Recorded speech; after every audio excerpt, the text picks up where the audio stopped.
नमस्कार मित्रांनो, मी हेमंत देसाई ऑफिशियल या माझ्या यूट्यूब चॅनलमध्ये आपलं मनापासून स्वागत. विधिमंडळाच्या अधिवेशनाचं, पावसाळी अधिवेशनाचं आत्ताचं सूप वाजलेलं आहे आणि आज मुख्यमंत्री देवेंद्र फडणवीस यांनी जो अंतिम आठवडा प्रस्ताव असतो त्यानंतर ते उत्तर देतात, त्यावेळी गृहमंत्री म्हणून आणि मुख्यमंत्री म्हणून त्यांनी सविस्तर भाषण केलं.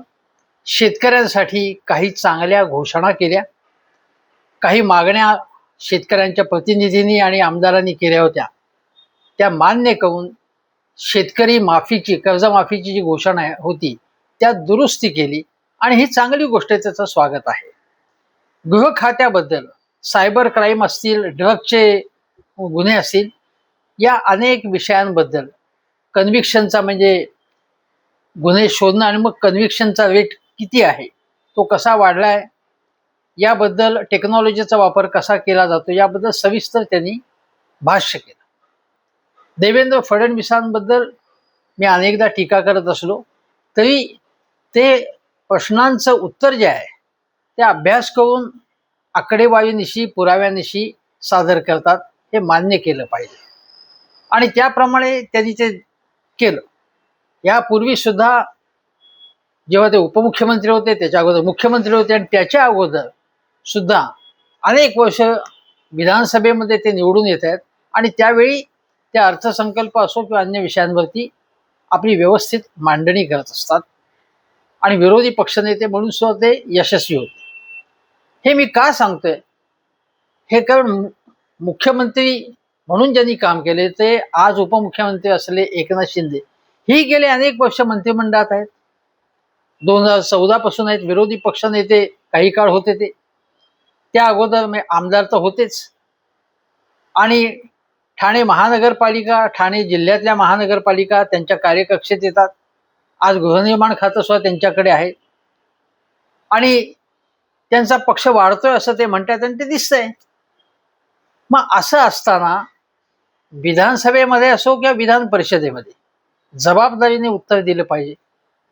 केवळ काहीतरी सटरफटर उत्तरं द्यायची आणि उद्धव ठाकरेंना टोमणे बहादर म्हणतात. मग आज हे काय टोमणेच मारत होते ना. पण मुद्दा असा आहे की महत्वाची म्हणजे नगर विकास आणि गृहनिर्माण ही तर महत्वाची खाती त्यांच्याकडे आहेत, अन्य खाती आहेत. उपमुख्यमंत्री आहेत एकनाथ शिंदे. आज महाराष्ट्रामध्ये अनेक ठिकाणी पूरस्थिती आहे. वसई, नालासोपारा असो, नवी मुंबई असो,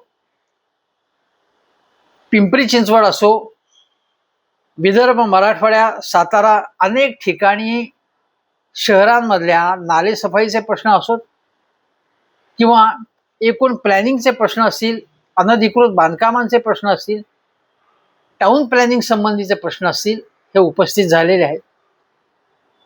अनेक बांधकामं जे आहेत त्यांचा दर्जा चांगला नाहीये, रस्त्यांचा दर्जा चांगला नाही, तक्रारी आहेत. समृद्धी महामार्गावरच्या सुद्धा तक्रारी ते विरोधी पक्षांनी केलेल्या नाही आहेत. त्या तिथल्या लोकांनी खड्डे दाखवलेले आहेत की एका पॅचमध्ये किती प्रचंड खड्डे पडलेले आहेत. तर या जे प्रश्न उपस्थित होत आहेत, जी परिस्थिती उत्पन्न झालेली आहे, त्याच्याबद्दल तुम्ही सविस्तर सांगायला पाहिजे की आमचं काय प्लॅनिंग आहे बाबा.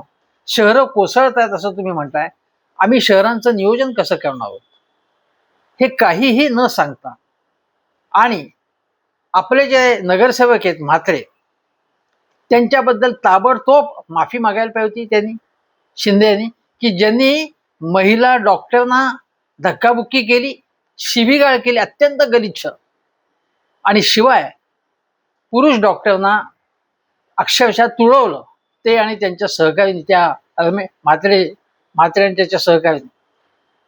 याबद्दल ताबडतोब स्वतः शिंदे यांनी जाहीरपणे माफी मागायला पाहिजे आणि त्याचं नगरसेवक पद रद्द करायला पाहिजे. सगळ्यांनी मागणी केली होती, पण तसं काही झालं नाही. आणि त्याच्याबद्दल काही बोलण्याच्या ऐवजी आज काय झालं की न्यायालयाला सांगण्यात आलं की अगोदर तो हॉस्पिटलमध्ये गेला, ऍडमिट झाला, तो शिंदे सेनेचा आहे. शिंदे सेनेचा हे लाडकी बहीण, लाडक्या बहिणींचा लाडका भाऊ म्हणतात, यांचे नगरसेवक काय लायकीचे आहेत. हा बिनविरोध निवडून आला म्हात्रे, आणि तो बिनविरोध निवडून आलाय आणि अनेक गुन्हे त्याच्यावरती, त्याला मुळात उमेदवारी दिली कशी तुम्ही? शिवाय बिनविरोध निवडून आणलं त्याला. याचा अर्थ तुमचे काहीतरी हितसंबंध आहेत त्याच्यापाशी, तुमच्या पक्षाचे. तो तुम्हाला हवा हवासा का वाटतो? काय त्याच्यात गुण आहेत? आणि आजारी पडला तो, त्यानंतर कोर्टाला सांगितलं की मी व्हिडिओ कॉन्फरन्सिंगच्या माध्यमातून न्यायालयापुढे. कोर्टाने सांगितलं चालणार नाही, त्याला इकडे हजर करा म्हणून. आणि मग आता त्याला काहीतरी 13 जुलैपर्यंत पोलीस कोठडी दिलेली आहे.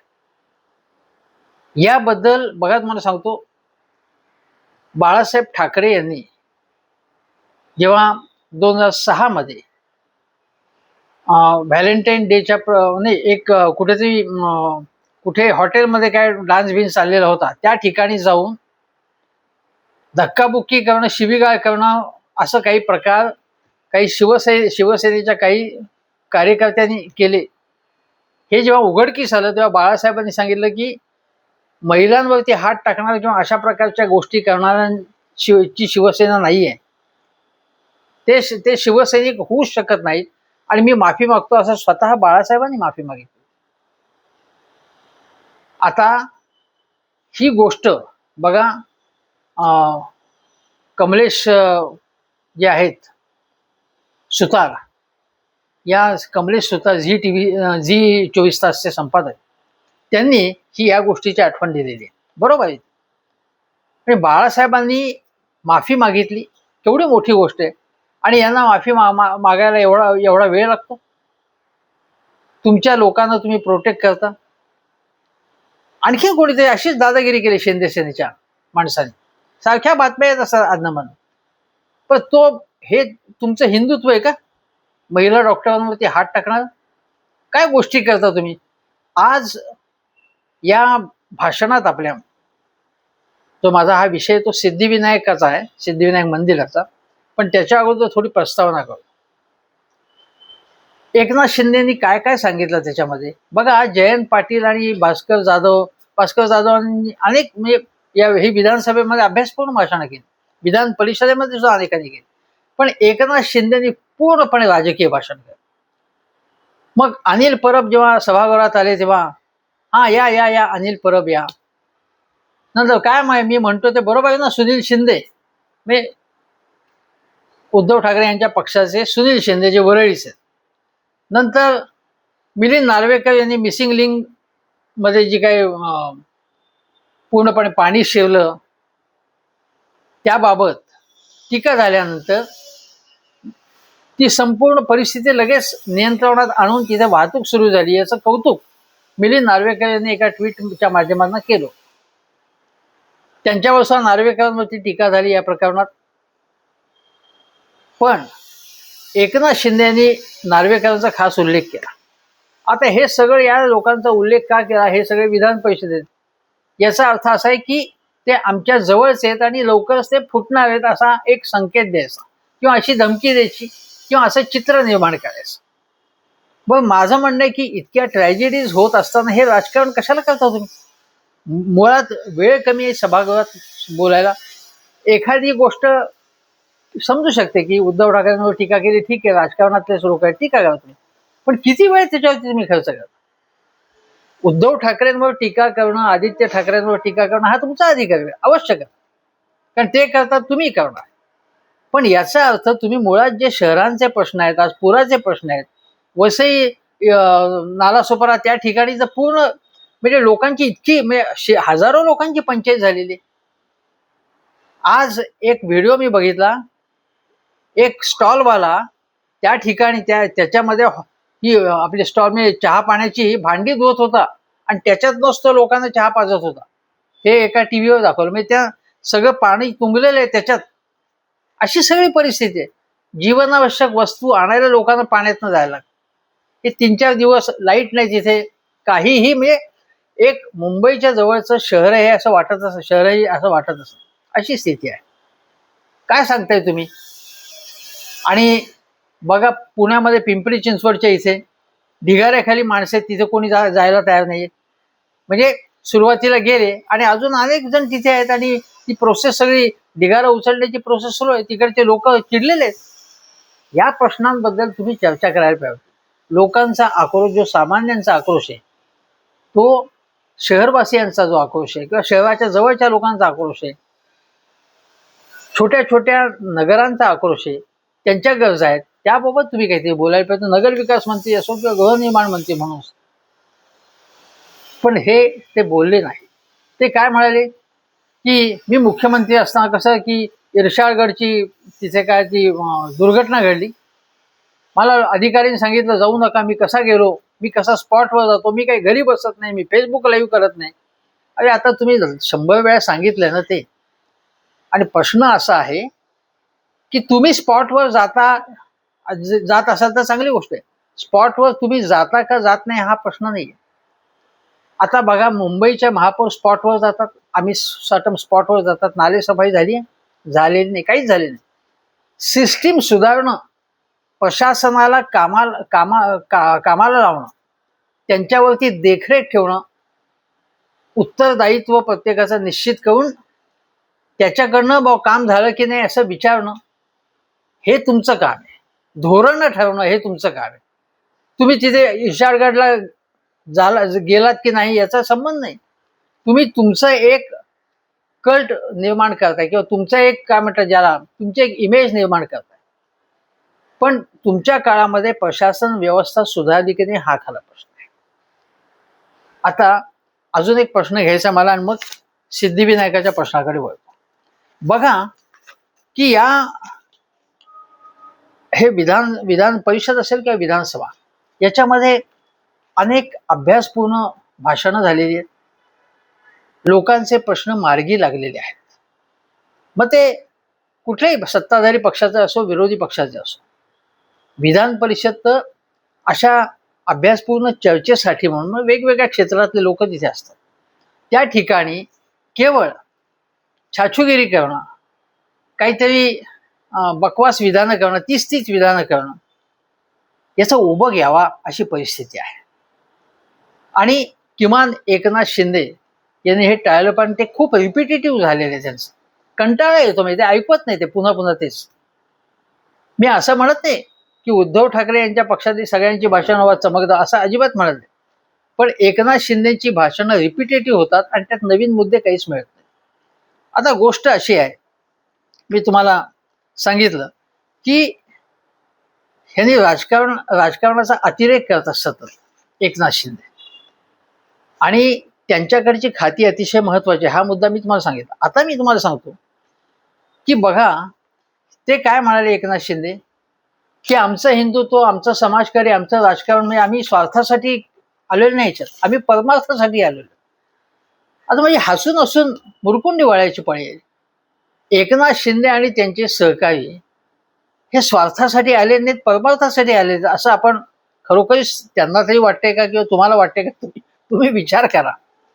म्हणजे आता त्यांच्या एक सहकार्याच्या हातातल्या गळ्यातल्या चेन, त्यांच्या मोठ्या कार्स आणि त्यांच्यावरती झालेले आरोप, म्हणजे खोके सेना, मिंदे सेना असे वेगवेगळे त्यांना नावं मिळालेली आहेत.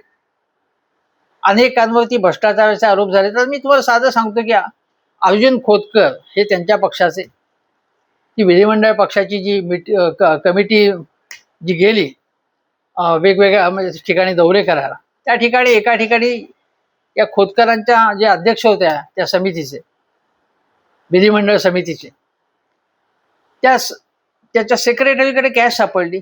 काय झालं पुढे त्याच्या? संजय शिरसाट हे आपल्याला माहिती आहे काय प्रकार आहे तो, कसे नोटा मोजत होते.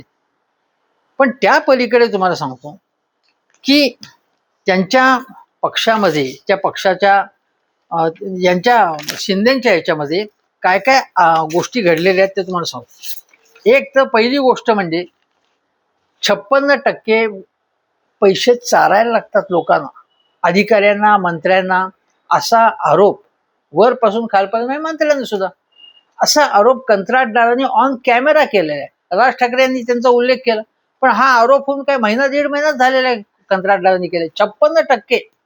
आणि म्हणून राज ठाकरे म्हणाले की मग काय लायकीची कामं मिळतात ते तुम्ही बघता. ठिकठिकाणी छतं गळतायत, कुठे खड्डे पडतायत, मोठमोठे खड्डे म्हणजे खंदकासारखे, विहिरीसारखे खड्डे पडतायत, पूल कोसळतायत, अशी अनेक उदाहरणं आहेत. आता तुम्हाला सांगतो की समृद्धी महामार्ग हा जो आता मोठा गाजावाजा केला जातोय, चांगला आहे, चांगली गोष्ट. ते मुंबई नागपूर समृद्धी महामार्ग पहिली कॉस्ट 46,000 कोटी होती. 2018 मध्ये 49,000 कोटी रुपये झाली. MSRDCच्या हातात एकनाथ शिंदेच मंत्री. मग टेंडर वाढून त्याची किंमत कॉस्ट 55,000 कोटी झाली आणि काम पूर्ण होईपर्यंत 70,000 कोटी कॉस्ट गेली. या महामार्गाची अधिसूचना जाहीर होण्याच्या आधी या जमिनी ज्या मंत्र्यांनी आणि अधिकाऱ्यांनी घेऊन ठेवल्या होत्या, त्या कारण त्यांना अगोदरच माहिती असते घेऊन ठेवल्या होत्या, त्यांना ते विकून 5-5 पट मोबदला मिळाला. बघा, यामध्ये समृद्धी महामार्ग हे करप्शनचं काय म्हटलं एपी सेंटर आहे. समृद्धी महामार्गामधूनच एकनाथ शिंदे यांच्या पक्षाची पायाभरणी झालेली आहे, हे आपण लक्षात घेतलं पाहिजे. आता तुम्हाला दुसरी गोष्ट सांगू. आता समृद्धी महामार्गाच्या याच्यामध्ये 15,000 कोटी रुपयांचा घोटाळा झाला असल्याचा आरोप माजी मुख्यमंत्री पृथ्वीराज चव्हाण जेव्हा ते विधानसभेमध्ये होते, आता नाही, तेव्हा त्यांनी आरोप केला होता. जबाबदारीने बोलणार आहेत पृथ्वीराज चव्हाण. आता पुण्याचा रिंग रोड घ्या, हे सगळं एकनाथ शिंदेच्या कक्षेत आहे. 14 किलोमीटरचा हा रिंग रोड, त्याची बघा अगोदर 1904 कोटी रुपये कॉस्ट होती. ती कॉस्ट 2,661 कोटी रुपयांवर गेली आणि दुसऱ्या तिसऱ्या चौथ्या पॅकेज म्हणजे कंपन्या कॉन्ट्रॅक्टर बदलला. अजून म्हणजे जी कंपनी बदलली, कॉन्ट्रॅक्टर पुढच्या टप्प्यात बदलला वेगवेगळ्या टप्प्यांना. तर नवयुग म्हणून जी होती कंपनी, 37% ज्यादा त्यांना परत किंमत दिली. रिंग रोड जो आहे पुण्याचा त्याला. आणि 7व्याचं कंत्राट 46% ज्यादा त्याची किंमत वाढवली. 46%. म्हणजे किती पैसे हाणत असतील लोक बघा. आता विरार अलिबाग कॉरिडॉर त्याची कॉस्ट 35 ते 40% वाढवण्यात आली. आता तुम्हाला माहितीच आहे की मेघा इंजिनिअरिंगला कॉन्ट्रॅक्ट दिलं होतं, ते रद्द करण्यात, L&T ला डावलून मेघा इंजिनिअरिंगला देण्यात आलं, मग ते रद्द करायला लागलं. 3,000 कोटी रुपयांनी कॉस्ट वाढवण्यात आली. आणि हे यांचं हिंदुत्व आहे बरं का. म्हणजे पैसे खाणं, वाटेल त्या किमतीला कॉन्ट्रॅक्ट देणं आणि त्यामध्ये तुफान हात मारणं, हा कोणत्या प्रकारचं हे हिंदुत्व आणि कोणाचं आहे मी सांगायची गरज नाही तुम्हाला. आता नाशिकला आता आज बातमी आहे की उद्धव ठाकरे यांच्या पक्षाचे काही नगरसेवक ते फोडणार आहेत आणि प्रत्येकाला सांगितलं की 5-5 कोटी रुपये तुम्हाला देऊ. एकनाथ शिंदेनी सांगितल्याची बातमी आहे. हे 5-5 कोटी रुपये विकास निधी हे नगर विकास खात्याच्या माध्यमातून दिले जाणार. हे पैसे तुमच्या आमच्या टॅक्स मधले आहेत. म्हणजे त्यांच्या पक्षात जो येईल त्याला वाटेल तेवढा निधी द्यायचा. म्हणजे महाराष्ट्राचा टोटल विकास जो होतो नगर विकास खात्याच्या मार्फत जो काही असेल तो आपण त्या गावांची त्या शहरांची गरज लक्षात घेऊन संतुलित समतोल विकास असतो करायला पाहिजे ना. समजा नाशिक मधले सगळे समजा 50-60 लोक आले यांच्याकडे, तर सगळा पैसा नाशिकला देणार वाटणार. आणि मग जळगावचं काय, धुळ्याचं काय, तिकडे नंदुरबारचं काय, काही नाही. किंवा कुठल्या विदर्भातल्या एखाद्या भागाचं काय. म्हणजे यांच्याकडे जो जिथले नगरसेवक येतील त्याच भागाचा विकास करायचा हा कुठला नाही. म्हणजे जे मतदार असतात, म्हणजे बघा की एखादा आमदार खासदार कोणी असेल नगरसेवक असेल, तो निवडून येतो तेव्हा ते बाकीचे मतदार जे असतात ते त्याच ठिकाणचे असतात ना. समजा त्या भागात एखादा दुसऱ्या पक्षाचा आमदार निवडून आला तर त्याला तुम्ही देणारच नाही काहीच. मग या प्रकारचं आता सगळ्या गोष्टी चालल्या पूर्णपणे अन्यायकारक पद्धतीने चालल्या. मग याला उत्तर म्हणजे उद्धव ठाकरेंच्या महाविकासच्या काळात असंच होत होतं. मला माहित नाही तसंच होत होतं, तसंच होत असेल, झालं असेल तर ते चुकीचंच होत.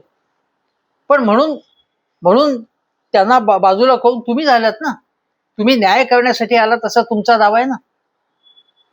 मग हे ज्यांनी तुम्हाला मत दिलं नाही किंवा ज्या ठिकाणी तुमचा आमदार नाही, नगरसेवक नाही, खासदार नाही, ते लोक तुमचे लाडके नाहीत का? ते दोडके लोक आहेत तुमचे? या प्रश्नाचं उत्तर दिलं पाहिजे. आता हे सगळं झाल्यानंतर आता मी या विषयाकडे वळतो की यांचा भ्रष्टाचार, आणि हे सांगितलं तुम्हाला, आणि हे परमार्थ करतात असा यांचा दावा आहे. आता जो मुद्दा आहे तो सिद्धिविनायक मंदिराचा. आज एकनाथ शिंदेनी त्यांना वाटत साहेबांनी एक बॉम्ब टाकला. तो बॉम्ब काय टाकला की बघा, हे म्हणतात की राम मंदिरात चोरी झाली दानपेटीमध्ये, आणि आता म्हणे मोदी आणि शहा, योगीजी हे सगळं त्या चोरांना पकडत आहेत, आणि त्यामुळे ते सगळं व्यवस्थित होईल तिथे. बघा, हे एकनाथ शिंदे हे भारतीय जनता पक्षाच्याच नेत्यासारखं होतं. ते त्यात पक्षात विलीन झाले की नाहीत असं वाटावं इतकी ते पूर्णपणे त्यांची भलावण करत असतात. आणि भारतीय जनता पक्षाच्या लोकांना आनंद वाटतोय, वाह बघा, असा असावा आपला मित्र पक्ष, तर असा असावा. नाही तर उद्धव ठाकरे, आदित्य ठाकरे हे टीका करतात यांच्यावरती. अरविंद सावंत, संजय राऊत हे सगळे टीका करतात. हे काय चाललंय? हे काय बरोबर नाही. भास्कर जाधव विधानसभेमध्ये अंगावर घेतात, आदित्य ठाकरे अंगावर जातात. बघा, हे असे पक्ष असता कामा नये. शिवसेना आमचा मित्र पक्ष आहे ना, तर तो भारतीय जनता पक्षाचाच त्याचा चेहरा असला पाहिजे असं भाजपवाल्यांचं मत आहे. आणि त्यांची मागणी एकनाथ शिंदे व्यवस्थित पूर्ण करतात. पूर्णपणे नतमस्तक झालेले आहेत. त्यांना हवं त्या पद्धतीने ते पोपटासारखं बोलतात. आता गोष्ट अशी आहे की सिद्धिविनायक मंदिरामध्ये ते म्हणाले की करप्शन झालंय, आणि मी सांगत नाही, हा घ्या पुरावा. आता हा पुरावा एका वर्तमानपत्रात आलेलं कात्रण त्यांनी दाखवलं. ते कात्रण काय होतं की यशवंत किल्लेदार जे महाराष्ट्र नवनिर्माण सेनेचे नेते, दादर भागातले चांगले नेते, प्रभावी नेते, नगरसेवक आहेत आता, आणि आता ते गटनेते त्यांच्या पक्षाचे, पालिकेतले, त्यांनीच आरोप केलेला आहे. आता त्यांनी केव्हा हा आरोप केला होता? तर तो खूप वर्षांपूर्वी केला होता. म्हणजे मला वाटतं तीन वर्षांपूर्वी केलेला आरोप. आणि त्यावेळी बघा, 2022 साली एकनाथ शिंदेने गद्दारी केली. आणि या गोष्टी आहेत की जे आदेश बांदेकर त्या सिद्धिविनायक न्यासाचे, मुंबईतलं प्रभादेवीचं प्रसिद्ध सिद्धिविनायक मंदिर, त्या न्यासाचे अध्यक्ष होते 6 वर्ष. आणि 6 वर्षाची त्यांची 6व्या वर्षाची टर्म संपत असताना हा आरोप झाला. हा आरोप करण्याच्या मागे कोणी? आज त्या न्यासाचे अध्यक्ष सदा सरवणकर हेच जे हवेत गोळीबार पिस्तुलांनी केला, तेच सदा सरवणकर. आणि ते आता आमदार नाहीत, त्यांचा पराभव झाला. आणि प्रभादेवी किंवा त्या भागामध्ये अनेक ठिकाणी, अनेक इमारतींमध्ये फ्लॅट बळकावणं वगैरे, हे कोण काय कशा प्रकारे करतं, काय काय उद्योग करतं, हे सगळ्यांना माहिती. हे सदा सरवणकर ज्यांनी मनोहर जोशींच्या घराच्या खाली धुडगूस घातलेला होता, त्या तिकिटावरनं झालं होतं रामायण टेबल दादरमध्येच. आणि एका दादरमधल्या एका हॉटेलवाल्याला, एक जे प्रसिद्ध मराठी हॉटेल होतं, त्याला धमक्या दिल्या जात होत्या खंडणीसाठी. आणि त्यामागे कोण होतं, आणि त्याला शेवटी बाळासाहेबांपर्यंत तक्रार कशी गेली, आणि बाळासाहेबांनी कोणाला कसं झापलं, हे लोकांना माहिती. आता सदा सरवणकरांबद्दलच मला बोलायचं. ते सदा सरवणकर आता अध्यक्ष आहेत. आणि त्या सदा सरवणकरांनी काय ती लक्षवेधी मांडलेली होती नागपूर अधिवेशनामध्ये. लक्षवेधी आली होती की याच्यामध्ये अमुक तमुक गोष्टी होतात, गैरव्यवहार होतात, भ्रष्टाचार होतात वगैरे. त्याला किती वर्ष झाली? 3 वर्षापूर्वीची गोष्ट, नागपूर अधिवेशनामध्ये. आणि यशवंत किल्लेदारांनी पत्रकार परिषद घेऊन आरोप केला होता, काही आरोप केले होते. पण त्यांच्या आरोपामागे हे राजकारण होतं, हे जे यांचं राजकारण आहे. यशवंत किल्लेदार यांची इच्छा होती की सिद्धिविनायक मंदिराच्या न्यासामध्ये काही गोंधळ होत असेल तर ते दुरुस्त व्हायला पाहिजे. कारण गणपती हे आपलं सगळ्यांचं श्रद्धास्थान आहे. सिद्धिविनायक तर फार मोठं श्रद्धास्थान आहे, असंख्य करोडो भाविकांचं. या चांगल्या हेतूने यशवंत किल्लेदार यांनी ती पत्रकार परिषद घेऊन आरोप केले. आता करोना काळात त्या ठिकाणचे काही फंड हे दुसरीकडे गेले का, अशा प्रकारची काहीतरी टीका होती. पण हे आरोप होते आणि त्या आरोपांची चौकशी व्हायची होती. शिंदेनी काय दाखवलं की बघा हा तो पुरावा नाही, ते आरोप होते. मग फडणवीसांनी नागपूर अधिवेशनात सांगितलं की 1 महिन्याच्या आत मी याची चौकशी करीन आणि कारवाई करीन. आता त्याला 3 वर्ष होऊन गेली, कोणाच्याही लक्षात नाही, ते सगळे विसरून गेले. ते आरोप का केले होते? ते सदा सरवणकरांचे त्याच्यामध्ये काय असणार विचार की आदेश बांदेकर हे उद्धव ठाकरे यांच्या पक्षात आहेत, सदा सरवणकर शिंदेबरोबर गेलेत आणि मग त्यांच्यावरती आरोप करणं राजकीय हेतूने हा त्यांचा उद्देश असतो. कारण ते दादरमधले सरवणकर आज आदेश बांदेकरांनी सांगितलं, एका चॅनेलला त्यांचा फोनो घेतला, फोनवरती त्यांची प्रतिक्रिया घेतली, तेव्हा ते म्हणाले की मला हे काही माहित नाही, मी ऐकलं नाही, मी आता वारीमध्ये आहे. आणि ते म्हणाले की या न्यासामध्ये सरकारी अधिकारी सुद्धा असतात आणि हिशोब हा सगळा व्यवहार त्याच्यामध्ये सरकारी अधिकाऱ्यांची देखरेख असते आणि भारतीय जनता पक्ष आणि आम्ही एकत्र त्याच्यामध्ये भारतीय जनता पक्षाचे लोक त्याच्यात होते आणि त्यामुळे असं काही घडलं नाही. जर घडलं असेल, असं सिद्ध झालं तर मला फाशी द्या तुम्ही, असं ते म्हणाले. अतिशय आत्मविश्वासाने आदेश बांदेकरांनी हे कडक उत्तर दिलं आणि आदेश बांदेकर हे यशस्वी टेलिव्हिजन मधले अत्यंत यशस्वी नाव आहे त्यांचं.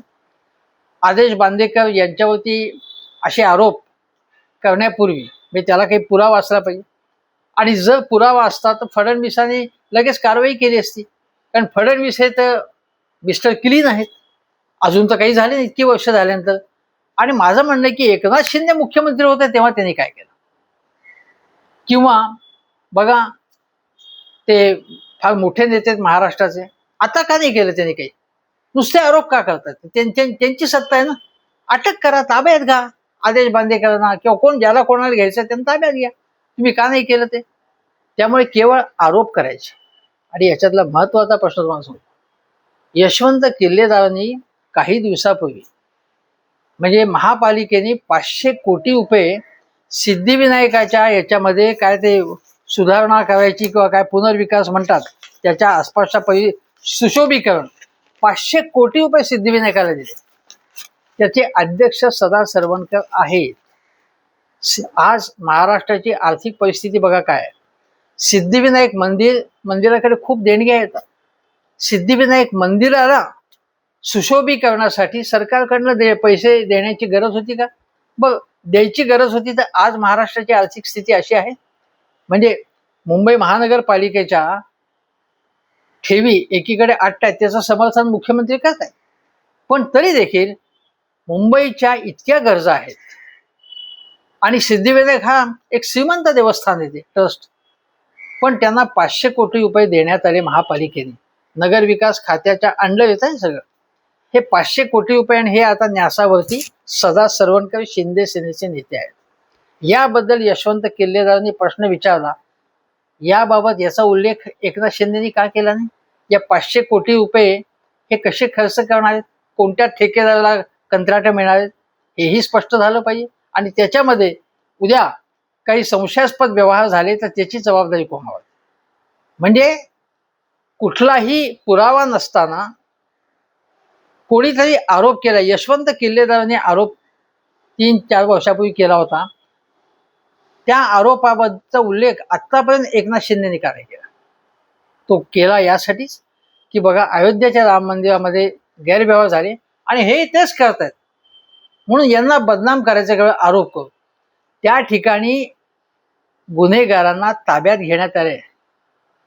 अयोध्येतल्या देणगी चोर आहेत हे स्वतः भारतीय जनता पक्षाचे लोकही म्हणतात ते. आणि इथे काहीही सिद्ध झालं नाही, पण विधान परिषदेचा मध्ये यांनी आरोप केला एकनाथ शिंदे. आता याच्यावरनं तुम्ही लक्षात घ्या की आज मुंबईचे महाराष्ट्रातले जे प्रश्न आहेत शहरांचे असतील त्या प्रश्नांची चर्चा न करता, त्याबाबत उपाययोजना न सांगता, त्याबद्दल आराखडा न मांडता केवळ उडवाउडवी टोमणे मारणं आणि निराधार आरोप करणं, केवळ राजकारण करणं हे आज एकनाथ शिंदेनी केलं. आणि एकनाथ शिंदे म्हणतात की आम्ही राजकारणामध्ये समाजकारणात आलो ते परमार्थ करण्यासाठी. तुम्हाला हे पटतंय का बघा तुम्ही. आणि अशा केवळ फेका मारणाऱ्या आणि ज्यांच्या पक्षातल्या अनेकांवरती गुंडगिरीचे आरोप आहेत, भ्रष्टाचाराचे, लाचखोरीचे आरोप अनेकांवरती आहेत, त्यांनी सांगायचं की आम्ही परमार्थासाठी हे सगळं करतो आहे. ठीक आहे, करत असेल परमार्थासाठी आपण मान्य करूया, पण सिद्धिविनायक बघतोय सगळं. सिद्धिविनायका, या सगळ्यांना माफ कर. धन्यवाद.